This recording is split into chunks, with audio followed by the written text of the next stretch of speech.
जय हिंद साथियों, मैं अजीत सर स्वागत करते हैं अपना YouTube चैनल GSA क्लासेज में। आज हम सब सीखेंगे, जानेंगे तरल दाब क्या होता है, तरल दाब कितने प्रकार के होते हैं, प्रणोद क्या होता है, फिर इसके अलावा दाब क्या होती है, वायुमंडलीय दाब क्या होती है, वायुमंडलीय दाब को प्रभावित करने वाले कारक।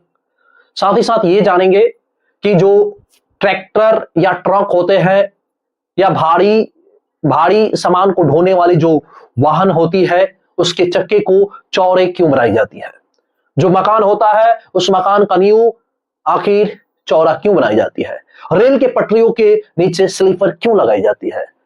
और ऐसे ही ये चीज भी जानेंगे कि आखिर एक ही जगह पर किसी वस्तु को रखने पर संभावना होती है कि वो नीचे जिस पे रखी जाती है वो टूटने की संभावना होती है। जैसे एक तख्ते के ऊपर बहुत सारे किताबों को एक के ऊपर एक सजा देते हैं तो ऐसा होता है कि वो बीच वाले भाग से तख्ता जो होता है झुक जाता है, लेकिन वही किताब को साथियों अगर फैला कर रखते हैं तो तख्ता जो होता है नहीं टूटता। आखिर क्यों, ये भी जानेंगे कि आखिर दलदल में फंसे हुए व्यक्तियों को कहा जाता है कि वह खड़े होकर ना चले बल्कि इसकी अपेक्षा है वो लेटकर धीरे धीरे खिसके।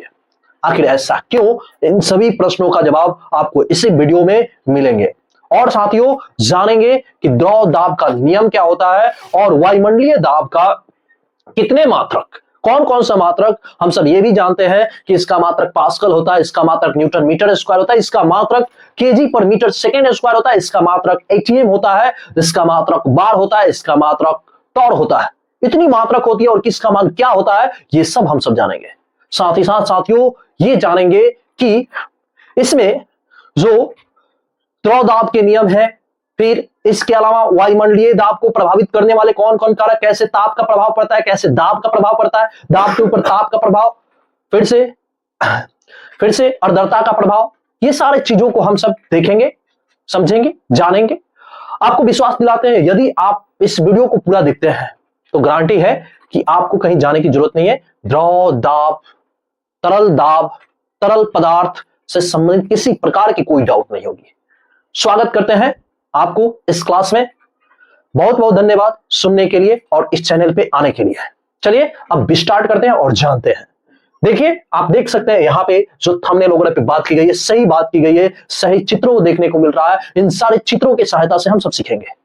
तो आपसे एक रिक्वेस्ट है कि आप अंत तक निश्चित ही बने रहिए और अपने दो साथियों के पास शेयर निश्चित ही कर दे ताकि वो भी आपसे, आपकी सहायता से वो भी कुछ सीख जाए।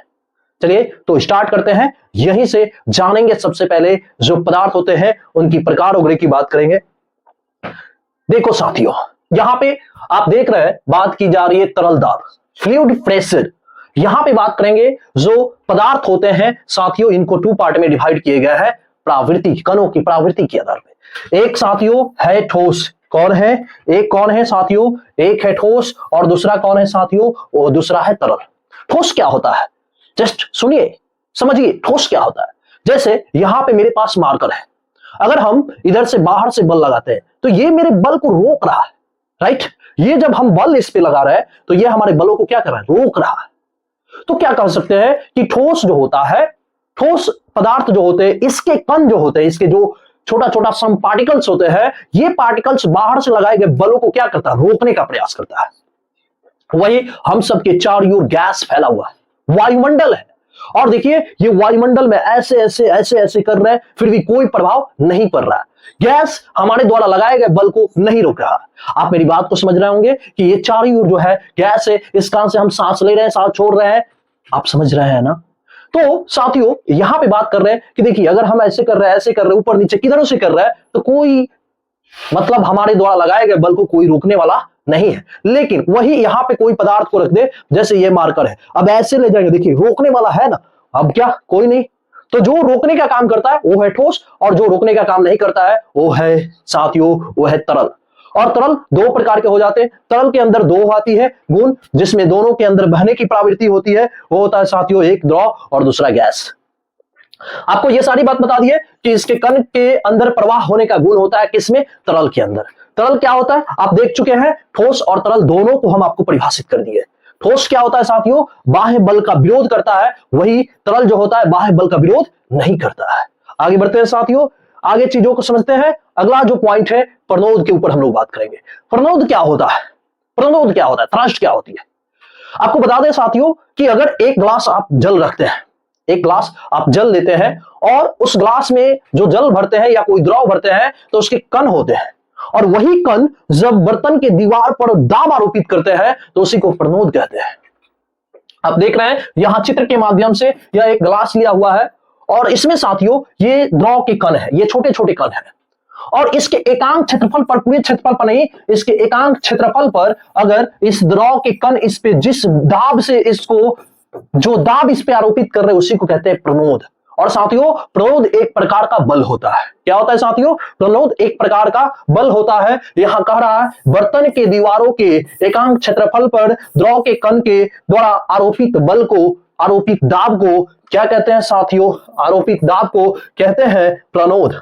और साथियों प्रणोद बराबर होता है, क्या होता है, तो दाब गुणे क्षेत्रफल होता है, दाब गुणे क्षेत्रफल होता है। यहां पे ये प्रणोद जो है एक प्रकार का बल है, हम आपसे पहले भी साझा किए। और प्रणोद जो है साथियों एक सदिश राशि है, क्यों, क्योंकि एक डायरेक्शन में दाब आरोपित करता है, राइट। इसके बाद साथियों यहां पे इसको इससे सूचित किया जाता है, वेक्टर FTA से सूचित किया जाता है, और ये दो बातों पर निर्भर करता है साथियों, एक जो है दाब पर और दूसरा है क्षेत्रफल पर। कितनी बातों पर निर्भर करता है, दो बातों पर निर्भर करता है। पहली बात दाब पे और दूसरी बात क्षेत्रफल पर। अगर दाब का मान बढ़ा देते हैं तो प्रणोद भी बढ़ जाएगा, अगर क्षेत्रफल बढ़ा दिया जाए तो प्रणोद भी बढ़ जाएगा। आगे बढ़ते हैं साथियों, उम्मीद करते हैं कि आप मेरी बात को समझ रहे होंगे। अब बात कर रहे हैं किसके ऊपर, दाब के ऊपर। Next point pressure. बहुत सारी बातें जो है वो कहने सुनने को है, लेकिन आपको यहाँ पे रियलिटी जो है वो चीजों को समझिए। दाब क्या होता है, एक्चुअली दाब जो होता है वो किसी पदार्थ के, जैसे मेरे हाथ यहां पे है, ठीक है, और इसके द्वारा ये इतना दूर हाथ है, राइट। अब इसके ये पूरे क्षेत्रफल है, इसके पूरे क्षेत्रफल पर नहीं, इसके एकांक क्षेत्रफल पर यदि हम बाहर से कोई बल लगा रहे हैं, राइट, क्या कह सकते हैं, किसी पदार्थ के एकांक क्षेत्रफल पर बाहर से लगाई गई जो बल है, इसी बल को हम क्या कहते हैं साथियों, इसी को कहते हैं दाब। Right point, pressure. एक और दाब जानते हैं जो हथियार होता है, काटने वाला होता है। जैसे आप यहां पे देख सकते हैं एक और दाब का जिक्र होता है, एक मिनट आइए, हाँ इसी में देखिए, एक ये जो है ये दाब, ये देखिए ये भी दाब है, ये भी दाब है, इसको भी दाब कहते हैं। इस एक औजार है दाब। ये क्या करता है साथियों, ये क्या करता है, जैसे मान लीजिए कोई बंबू हो गया, कोई बांस उगड़ा हो गया, ठीक, अगर इसको हमको दो आधा काटना है तो क्या करेंगे, क्या पूरे भाग पर, इसके पूरे क्षेत्रफल पर ये बल लगाएंगे, नहीं ना। ये क्या करता है, पूरे भाग पर नहीं, किसी एक भाग पर ये इसको बल लगाई जाती है, इसलिए कहा जाता है दाब। इसलिए साथियों इसको दाब कही जाती है कि किसी भी वस्तु के पूरे भागों पर, पूरे क्षेत्रफलों पर बल आरोपित ना करके यदि उसके एकांक भाग पर बल आरोपित किया जाता है तो साथियों इसको कहते हैं दाब। That point pressure. ठीक है, आगे बढ़ते हैं। बहुत सारी चीजें सीखने समझने को, हमारे साथ जुड़े रहिए। आइए देखो साथियों, अब जो है यहां पे इसी की बात कर रहे हैं, हम दाब की बात कर रहे हैं। उम्मीद करते हैं कि आपको परिभाषा समझ में आ गया होगा कि कोई भी पदार्थ है उस पदार्थ के संपूर्ण क्षेत्रफल पर नहीं, बल्कि इस पदार्थ के एकांक क्षेत्रफल पर बाहर से जो बल लगाई जाती है उसी को कहते हैं साथियों दाब। और दाब बराबर होता है बल बटे क्षेत्रफल। क्या होता है, बोलना जरा, बल बटे क्षेत्रफल। राइट, क्या होता है, दाब बराबर बल बटे क्षेत्रफल। और साथियों अगर बात करें तो यहां पे दो बातों पर निर्भर करता है। ये तो है एक अदिश राशि, राइट, जो दाब है एक अदिश राशि है, कहीं भी आरोपित हो सकता है। दूसरी बात ये कि इसके लिए जो मैथमेटिकल टर्म हो रहा है, तो दाब बराबर अभी हम आपको बताएं, अभी शेयर आपके साथ किए कि दाब बराबर होता है बल बटे क्षेत्रफल। इस तरह से आप देखिए तो दो बातों पर निर्भर करता है।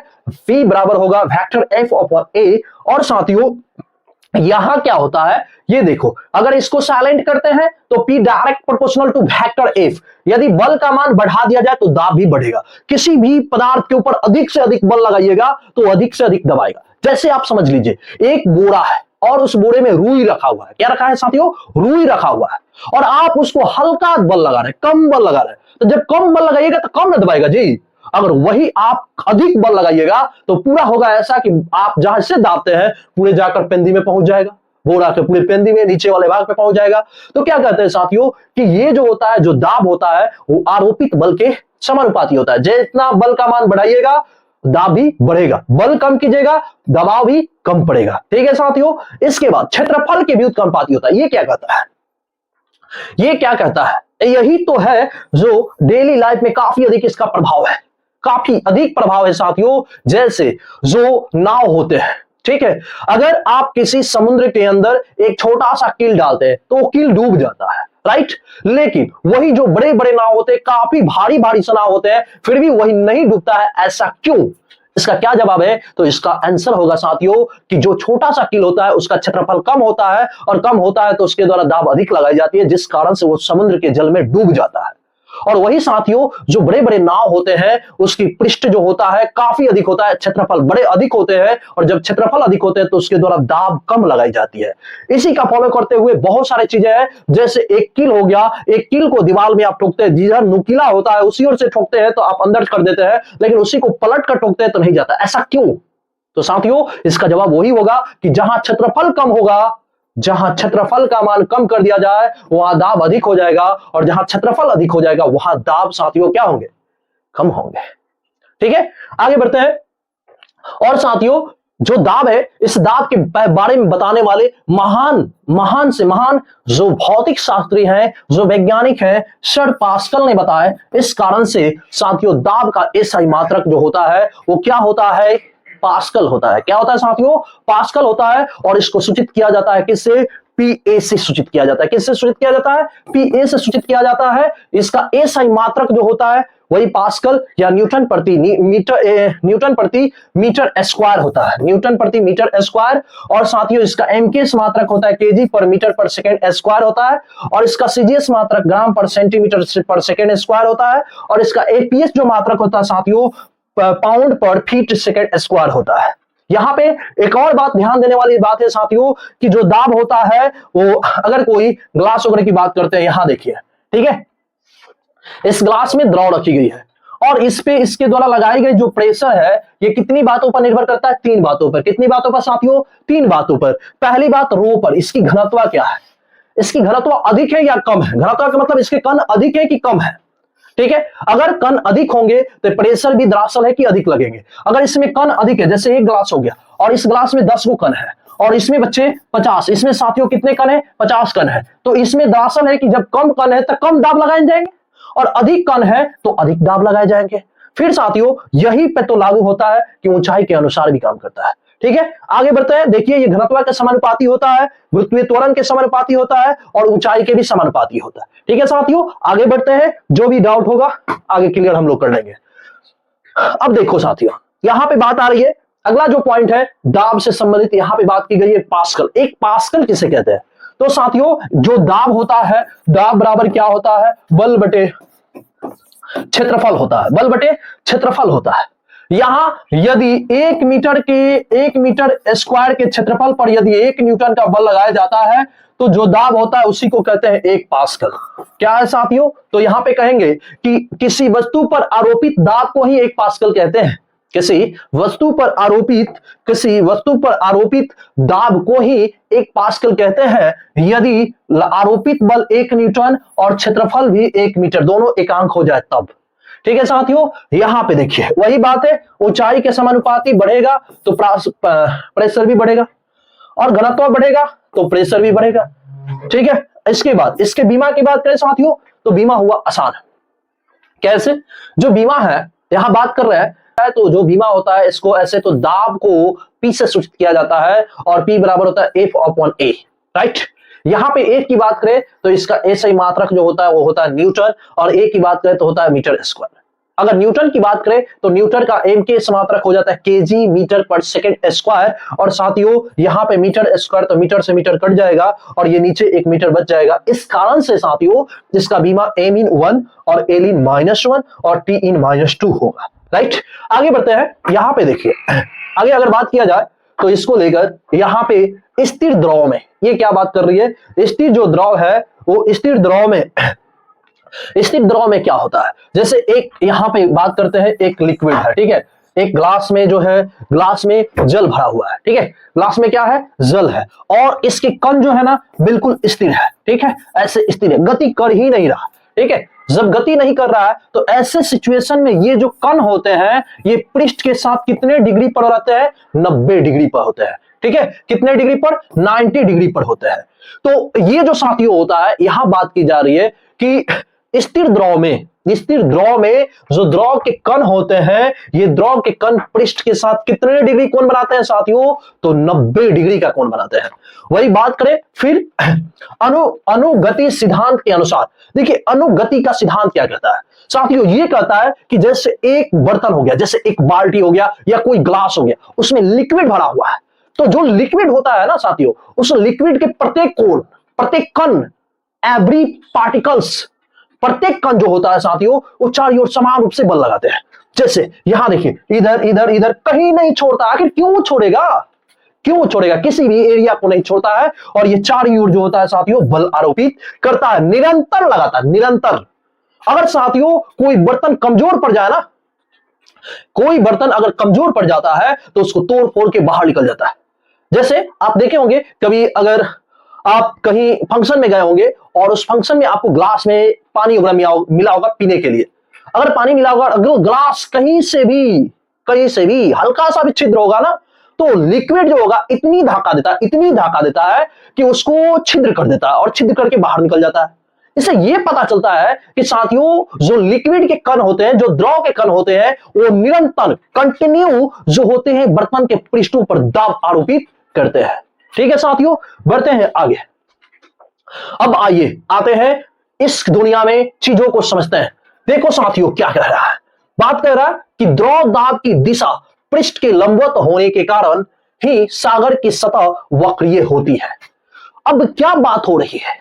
अब बात हो रही है साथियों कि अब क्वेश्चन आपसे किया जा सकता है कि जो ये आप देख रहे हैं दुनिया, ये देख रहे हैं अर्थ, ये है साथियों अर्थ यानी पृथ्वी। हम पृथ्वी की बात कर रहे हैं। और साथियों जो पृथ्वी है ये आप देख रहे हैं हल्का चिपटा और गोलाकार की आकृति की होती है। ठीक है, चिपटा होता है। इस सिचुएशन में आप जानते हैं कि इसके तीन चौथाई भाग जो है ये पृथ्वी जल से ही ढका हुआ है। 3/4 भाग जल से ही ढका हुआ है। और साथियों और ये कि इसमें आप देख रहे हैं जो जल के सतह होता है वो वक्रीय होता है। कैसा होता है? वक्रीय होता है। ये जो सतह है कैसा है साथियों? वक्रीय है ना। हम लोग को लगता है कि एकदम प्लेन है, ऐसा नहीं है साथियों। ये तो जो गोलाकार आकृति होने के कारण पृथ्वी के जो भी आप अंडाकार कहिए, चिपटा कहिए, जैसा भी कहिए, गोलाकार आकृति का रूप धारण किया रहता है।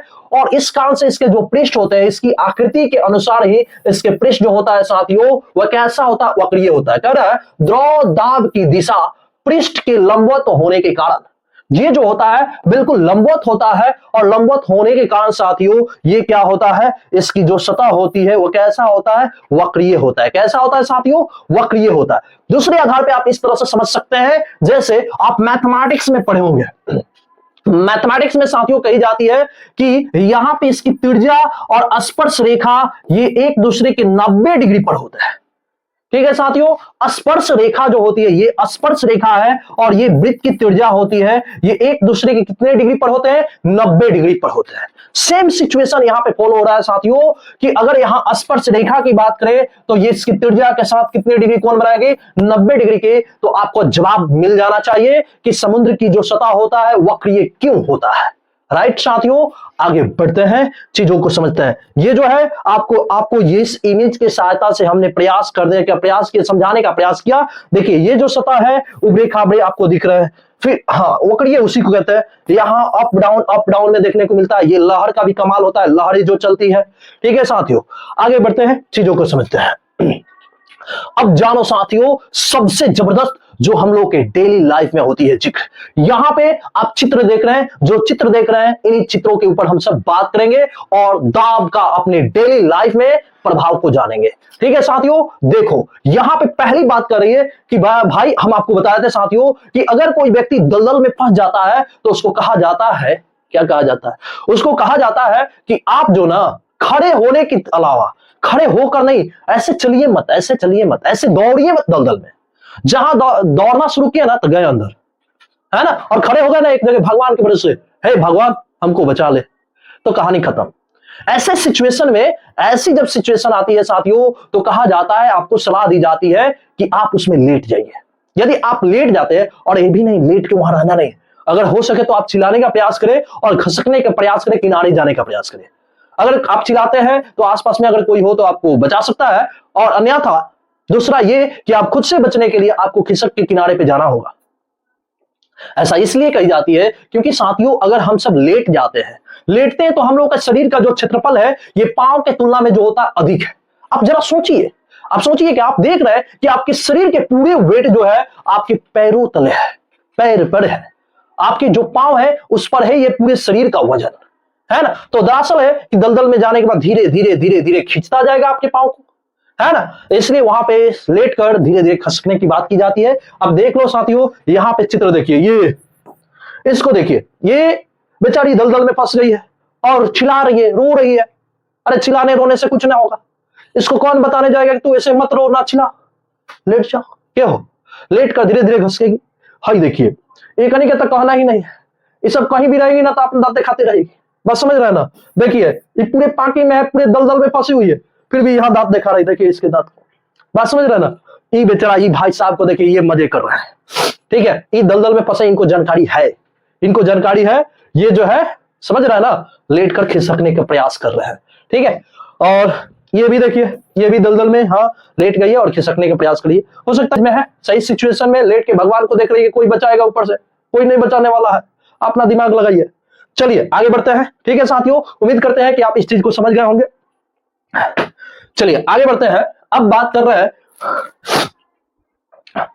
रहे हैं एक और टॉपिक, बहुत लाजवाब है, बहुत मस्त है। ये जो है हम सब देख रहे हैं दाब से संबंधित, है ना। क्या देख रहे हैं साथियों, दाब का हमारे दैनिक जीवन में प्रभाव।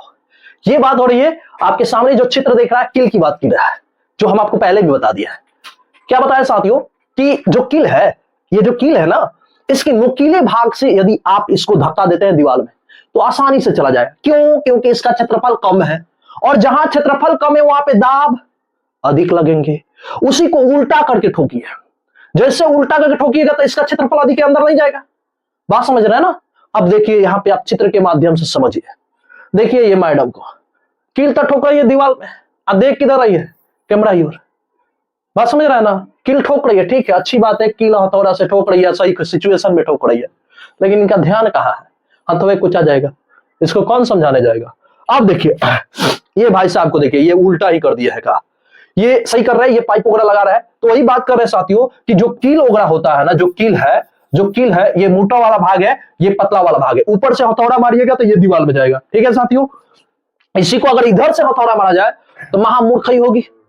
क्यों अंदर नहीं जाएगी, क्यों अंदर नहीं जाएगी? इसका जवाब ये होगा कि भाई साहब अगर क्षेत्रफल बढ़ जाए ना, अगर क्षेत्रफल बढ़ जाता है तो दाब कम लगता है।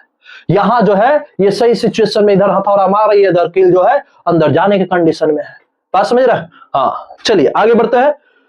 उम्मीद करते हैं कि आपको ये सारी चीज समझ में आ रही होगी। अब बात आ रही है हथियारों की। किसके? हथियारों की बात किया जाता है साथियों कि जो चाकू होता है या दाब होता है या कुल्हाड़ी होता है या अन्य प्रकार के, हम लोग गांव में हसुआ बोलते हैं, खुरपी बोलते हैं, ये सारी बात करते हैं। गांव घर में खेतों की सफाई के लिए इसका यूज होता है। फिर से कुदाल होता है खेत को कोड़ने के लिए। तो ये जो होता है ना साथियों यहाँ पे बात करें समुद्री तल से जो ऊंचाई होती है उसके आधार पे जो 76 सेंटीमीटर की ऊंचाई पर जाकर वायुमंडलीय दाब को निरूपित करता है। कहने का मतलब ये, जैसे टॉर्सैली का एक अपना प्रयोग था, टॉर्सैली का प्रयोग था कि एक नाद था और इस खुली नाद में इन्होंने एक प्रकनली के अंदर, जो प्रकनली था 1 मीटर का था, मतलब 100 सेंटीमीटर का प्रकनली था, और इस प्रकनली में उन्होंने पारे को भर दिए, HG को भर दिए और इसमें उल्टा करके ऐसे लगा दिए। तो उन्होंने देखा कि एक सिचुएशन में जो था इसमें पूरे सब आकर इस नाद में फैल गया और धीरे धीरे जो HG हुआ ऊपर चढ़ा और कहां तक ले पहुंचा, 76 सेंटीमीटर की ऊंचाई तक ले HG पहुंचा। वही वायुमंडलीय दाब का निर्धारण करता है, जिसको ATM द्वारा व्यक्त करते हैं। ATM ये ऑटोमेटिक टेलर मशीन नहीं है साथियों, इसका मतलब होता है एटोमोस्फेरिकल प्रेशर, और इसका मान होता है साथियों कितना होता है, 10-13, इतना याद रखिएगा। मतलब एक ATM बराबर होता है 1.013 गुने 10 के पावर 5 पास्कल होता है। वही टॉर्सैली के नाम पर, टॉर्सैली जो वैज्ञानिक है, टॉर होता है इसका मात्रक और ये जो होता है इसका मान होता है साथियों, एक टॉर बराबर 133.28 पास्कल, 137.28 पास्कल होता है साथियों। ठीक है, आगे बढ़ते हैं। अब देखो साथियों, यहाँ पे एक बैरोमीटर होता है वायुमंडलीय दाब को मापने के लिए। वायुमंडलीय दाब को मापने के लिए किस युक्ति का उपयोग किया जाता है? तो दाब मापी का। किसका? दाब मापी का। और साथियों, जो दाब मापी होता है वायुमंडलीय दाब को मापने के लिए, वायुमंडलीय दाब को मापने के लिए, किसको मापने के लिए साथियों? वायुमंडलीय दाब को मापने के लिए किसका उपयोग किया जाता है? दाब मापी का उपयोग किया जाता है। और साथियों, इसी दाब मापी को अंग्रेजी में कहते हैं बैरोमीटर। क्या कहते हैं साथियों? बैरोमीटर कहते हैं। और साथियों, बैरोमीटर से वायुमंडलीय दाब की माप की जाती है। और साथियों, दो तीन बातें याद रखना है। जो बैरोमीटर होता है, इस बैरोमीटर के पठांक होता है, रीडिंग पॉइंट होता है। और रीडिंग पॉइंट में अचानक सा साथियों अगर रीडिंग पॉइंट डाउन हो जाता है तो यह सूचना मिलता है कि आंधी और तूफान आने वाला है। अगर साथियों जब धीरे धीरे इसका रीडिंग पठांक धीरे धीरे ऊपर बढ़ता है, जिससे यह पता चलता है कि साथियों मौसम सही होने वाले हैं। और वही धीरे धीरे इसके पठांक रीडिंग में कमी होती है तो इससे पता चलता है कि मौसम खराब होने वाला है। तीन बात को ध्यान में रखना है। अचानक पठांक में कमी जो होती है आंधी तूफान को बताता है, धीरे धीरे कमी जो होती है खराब मौसम को बताता है, और धीरे धीरे वृद्धि जो होती है इसके पठांक में धीरे धीरे वृद्धि जो होती है स्वच्छ मौसम को बताता है। ठीक है साथियों, याद रखना है। क्या याद रखना है? वायुमंडलीय दाब की माप बैरोमीटर से की जाती है। ठीक है, और इसमें तीन बात याद रखना है। काहे खांसत रहा तेरा कंट्रोल में खांसा। चलिए अब देखिए, वायुमंडलीय दाब को प्रभावित करने वाला साथियों तीन कारक है। पहला कारक क्या है? तो पहला कारक है तापमान। अब सुनिए, ध्यान से सुनिएगा। मान लीजिए यहां कोई पदार्थ है और इसके ऊपर जो है चारों ओर से कण लग रहा है। ठीक है, इसको जो है साथियों इसको दाब आरोपित कर रही है कण। अब जैसे आपने टेम्परेचर देना शुरू किया बाबू साथियों, यहां पे जैसे आपने टेम्परेचर दीजिएगा तो इसके कण जो होंगे दूर दूर भागने लगेंगे। जब दूर दूर भागेंगे तो इसके ऊपर दाब नहीं लगाए जाएंगे। इसके मतलब ये हुए कि इसके घनत्व कम हो जाएंगे। अगर आप टेम्परेचर बढ़ाते हैं तो इसके घनत्व कम होते हैं, और घनत्व जब कम होंगे तो वायुमंडलीय दाब है कि कम होगा। यानी टेम्परेचर बढ़ने पर वायुमंडलीय दाब घटता है, टेम्परेचर कम होने पर वायुमंडलीय दाब बढ़ता है। ठीक है साथियों, इसी प्रकार से ऊंचाई की बात करें। ऊंचाई तो हम आपको बता दिए कि जैसे जैसे ऊंचाई बढ़ेगा वायुमंडलीय दाब घटेगा, क्योंकि पृथ्वी तल से ऊपर जाने पर कण कम मिलते हैं और पृथ्वी तल पे कण अधिक होते हैं। ठीक है साथियों, तो कण जहां अधिक होंगे वहां पे घनत्व अधिक होगा और वायुमंडलीय दाब भी अधिक होंगे। तो ऊंचाई बढ़ने पर जैसे जैसे ऊंचाई बढ़ता है वैसे वैसे वायुमंडलीय दाब कम होती है। और साथियों ये बात ध्यान में रखने वाली बात है कि जो ऊंचाई बढ़ता है ना, तो वहां पे जैसे पर्वत पठार हो गया, वहां पे अगर भोजन बनाते हैं, कोई दाल सिंचाते हैं, चावल बनाते हैं तो नहीं सिंचता। क्यों? क्योंकि ऊंचाई पर जाने पर वायुमंडलीय दाब कम हो जाता है।